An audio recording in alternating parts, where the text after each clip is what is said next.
Hey gamers, what's up?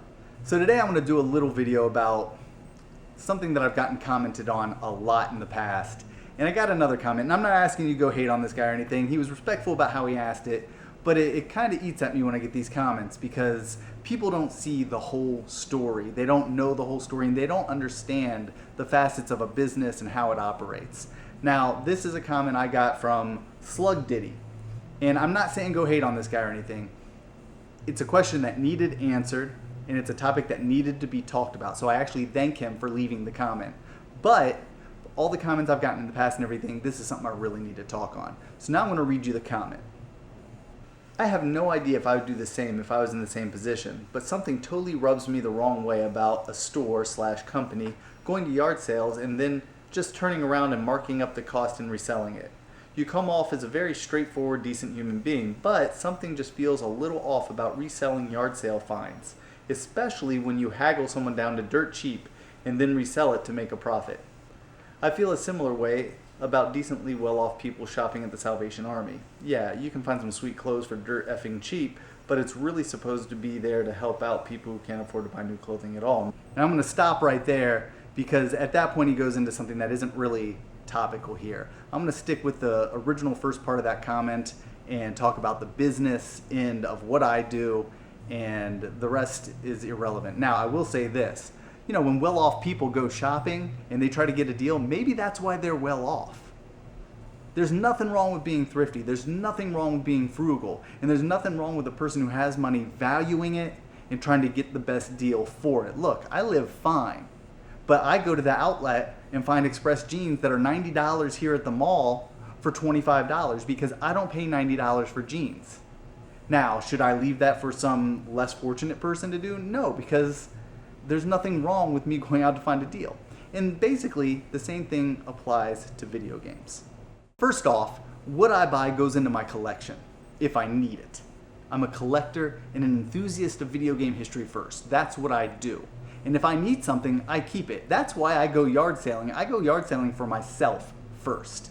And secondly, if I didn't have a store, I'd probably just sell this stuff that I don't need on eBay or Craigslist for current market value, the same way anyone else, including you, would probably do. I don't see a problem with that. Tell me this. If you have this mentality, are you saying that if you found something cool at a yard sale, got it cheap, and then didn't need it, you wouldn't sell it for a profit? Would you just pass it up? Would you give it to someone for the same price you paid for it? Probably not. If you bought a $100 game at a yard sale for your collection for $10, and then later on you had to pay rent and you had to sell it, would you sell it for $10 or would you sell it for $100? You'd make the most you could from it.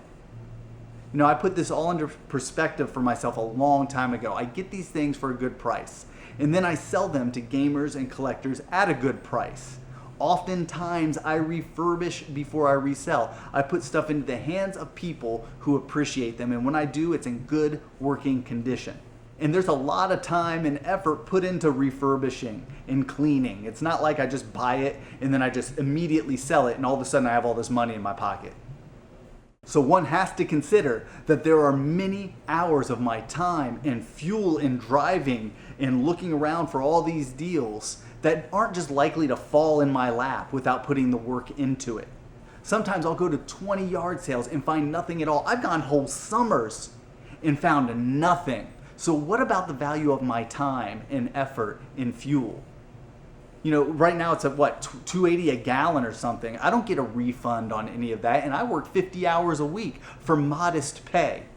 So what's my time worth when I go out? And yeah, okay, fine, I get it dirt cheap sometimes. That's great. I don't feel guilty about that because the work I put into it makes up for the deal I get.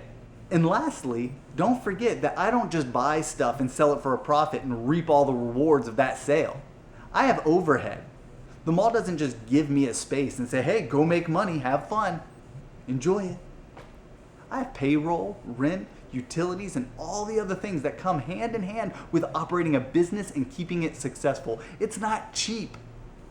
Go to your local mall and ask them to rent a storefront and tell me what you come up with. And I work harder than a lot of 40-hour-a-week employees. I take my work home with me every day. I'm on the job when my employee has a problem, on call 100% of the time. My business is open. And the fact is that a great percentage of any profits I make go into keeping this business up and running, unlike the guy who just sells it on Craigslist or eBay. So before people come at me with, oh, that's not fair that you do that, and it's not cool that you mark it up, and it's not cool that you're making a profit, this isn't my money in my pocket. This is money that keeps this business running, and it has for 16 years. I stay successful because I'm diligent, and I work hard, and I hunt for these things. That's how I get stuff in the store sometimes, and that's how I get stuff on the wall for cool collectors to come in and enjoy. That's how I share video game history with everyone. And I do have to turn a profit to do that, and I'm not sorry about it. So that's it for now. I appreciate you guys watching, and if you have any questions about this, feel free to leave them in the comments below.